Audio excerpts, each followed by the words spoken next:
Welcome once again to the display case where our trained professionals estimate the worth of any antiques you may find laying about your house. Let's see what one of our experts is looking at right now.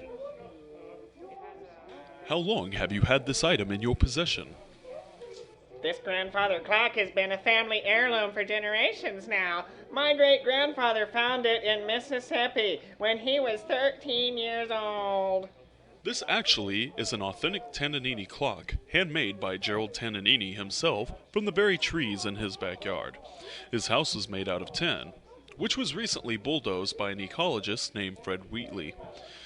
What's fascinating about Tannanini clocks is if you set the hands to display 315, you'll hear the secret compartment unlock.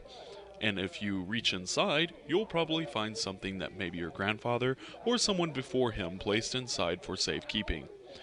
Let's see here. Ah, there we go. What the? Well, I'm not sure. Looks like A mummified rat? It could be a doll. No, it's a rat. Well, here you go. That's yours. The clock is probably, I would say you could sell this for maybe $250.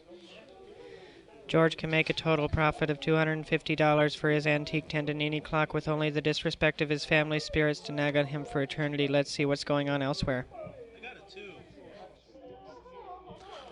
My husband found this original printing of Rosemary Pearson's Bridges to Misery under some floorboards in our new house. But you didn't find it yourself? No, it was my husband, Arnold. Hello, Arnold. And why isn't he here? Oh, Arnold never was much for antique gatherings. Did you ever think that maybe he just doesn't like being around you? No, he just thought it would be something I would like to do, that's all. But he doesn't even want to support your happiness by being here with you? I just thought maybe I could get a chance to be on TV. You truly are a selfish and pathetically ignorant waste of flesh, Mrs. Tackwell.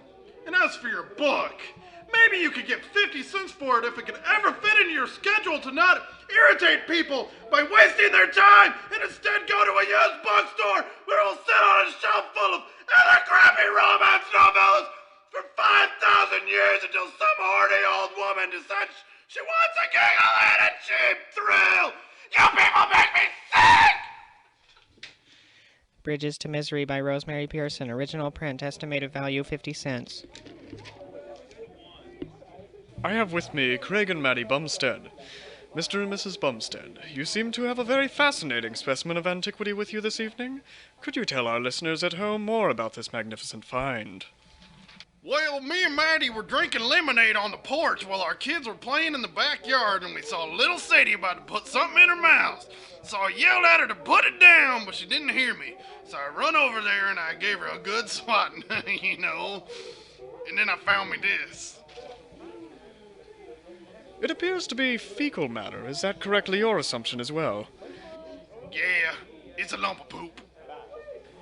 Is there anything particularly exceptional about this excrement?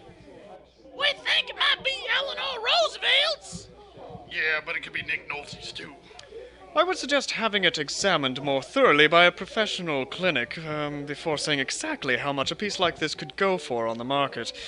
But I do feel safe in saying that if it is truly Eleanor Roosevelt's poo, you could easily net somewhere around $45. But in certain art circles, if you know where to go, something as intriguing as this could go for over $5,000. Nick Nolte, on the other hand, is an entirely different matter.